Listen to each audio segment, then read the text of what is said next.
लागे जी, कहाँ से लागे जी, मेरे बच्चों को कहाँ से लागे, कहाँ से भुट्टा आगा रे, भुट्टा कहाँ से आगा रे,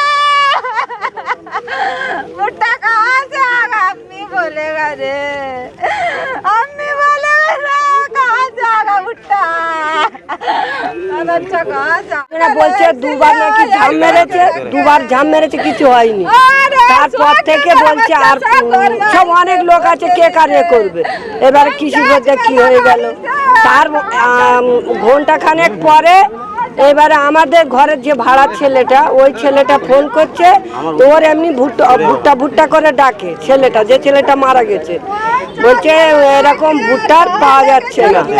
তখনই এই সব একের পর সবাই আসছে, এসে দেখছে, এসে বলছে আমরা তো শুনলাম যে ছেলেটা সবাই খোঁজাখুঁজি করেছে, পাচ্ছে না, আর পাম্পটা তো নাকি বন্ধ করে দিয়েছে, এই পণ্য দেখছি। আবার ওই খোঁজাখুঁজি হয়েছে, পাওয়া যাচ্ছে না এই পণ্য।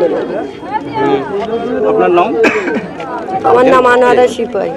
কি নাম ছেলে? মোহাম্মদ জসিম। কত বছর? 16 বছর। এখানে কি প্রায় আসতো নাকি এই প্রথম এসে? না এই প্রথম এসেছে। আপনার নাম? আপনার নাম? এমডি রাজেশ। পুরো এখান থেকে একদম সেই ব্রিজ পর্যন্ত খোঁজা হয়েছে, জাল টাল তুলে দেখলাম, এখানে কিছু পাইনি। কখন হয়েছে এটা 2:30টার সময় খবরটা পেয়েছি। এখানে আসতে করে 3টে বেজেছে, 3টে থেকে নেমেছি খালে, নেমে খোঁজাখুঁজি করছি, তখন আর পাওয়া যায়। মানে খুব স্রোত ছিল জলে? হ্যাঁ, তখন পাম্প চলছিল। 1-1.5 ঘন্টা পর পাম্পটা বন্ধ করেছে, তখন সব খোঁজাখুঁজি করছে। আব্দুল আলী। রিল বানাতে এসেছিল বাইরের লোক, মল্লিকপুর থেকে এসেছিল বেশ কিছু ছেলে, তারা এখানে লাফালাফি করে জলে ঝাঁপ দিতে যে রিল তৈরি করছিল। আকস্মিক একটা দুর্ঘটনা, ছেলেটা একটা ছেলে ওখান থেকে হাত থেকে মানে সরে যায়, মানে জলে ভেসে যাচ্ছে। তো তাকে খোঁজাখুঁজির আমরাও চেষ্টা করেছি, আমরা লোকাল লোক যতটা পেরেছি এতক্ষণ ধরে তার সহযোগিতা করে যাচ্ছে, এবং বডিটা এখনও পর্যন্ত পাওয়া যায়নি। আশা করি খুব তাড়াতাড়ি বডিটা প্রশাসন সেটাকে রিকভারি করবে, কিন্তু আমরা আশা করি আগামী দিন যাতে এই ধরনের ঘটনা না ঘটে, তার জন্য যে ইরিগেশন জোনে কি করে ঢুকছে? পাঁচিল প্রোটেকশানের অভাব আছে, খোলামেলা পরিবেশ হয়ে রয়েছে, যারা সিকিউরিটি আছে তারা এটাকে আটকানোর বারবার চেষ্টা করছে, কিন্তু সাধারণ পাবলিক যখন অতিরিক্ত এসে চাপ সৃষ্টি করছে, তখন কিন্তু সিকিউরিটির সাথে অশান্তি বেঁধে যাচ্ছে, সিকিউরিটি পেরে উঠছে না। এই জন্য বারবার অনুরোধ করছি ইরিগেশন দপ্তর এই বিষয়টাকে যত ভালো করে নজর দেয়, যাতে প্রোটেকশানটাকে তৈরি করে দেয়, যাতে বাইরে এলাকায় যে পাঁচিলগুলো রয়েছে, কোথাও পাঁচিল ভাঙা রয়েছে, কোথাও পাঁচিল নেই, যে পরিস্থিতিগুলো হয়ে রয়েছে, যে চারিদিক দিয়ে লোক হু করে ভিতরে ঢুকছে, সেই লোকগুলোকে সিকিউরিটি যতই আটকানোর চেষ্টা করুক না কেন, তাদের যৎসামান্য সিকিউরিটি, 14 জন সিকিউরিটি আছে, দিনে 2 জন সিকিউরিটি গার্ড কাজ করে, তারা 2 জন অন্তত নিশ্চয়ই 100-150 লোকের সাথে পেরে ওঠে না। তারা পাল্টার যখন রিয়াকশন করছে, তারা নিজেরাই ক্লোজ হয়ে আসছে।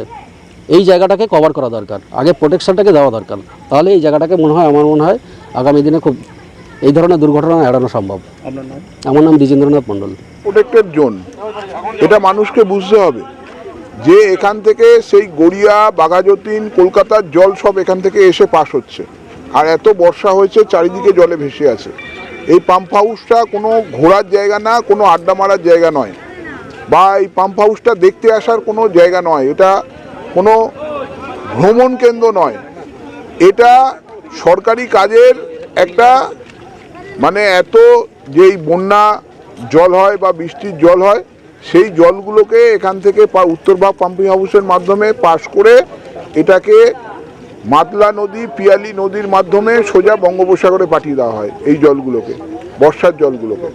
সুতরাং এখানে যারা এসছে ভুল করেই এসছে, আর আমি বারণ করব যে এখানে যেন কেউ সাধারণ মানুষ না প্রবেশ করে। সিকিউরিটিরা বারণ করেছে প্রচুরবার, এখানে যারা সিকিউরিটি আছে প্রচুরবার বারণ করেছে, বারণ করা সত্ত্বেও সাধারণ মানুষ শোনেনি, তাদেরকে মারধর করে এখানে ঢুকছে। এটা যেন একটা ভ্রমণ কেন্দ্র হয়েছে, এটা যেন আড্ডা মারার জায়গা হয়েছে। এই রকম সাধারণ মানুষ যদি ভাবে যে এটা ভ্রমণ কেন্দ্র বা আড্ডা মারার জায়গা, তাহলে তো মানুষ ভুল করবে।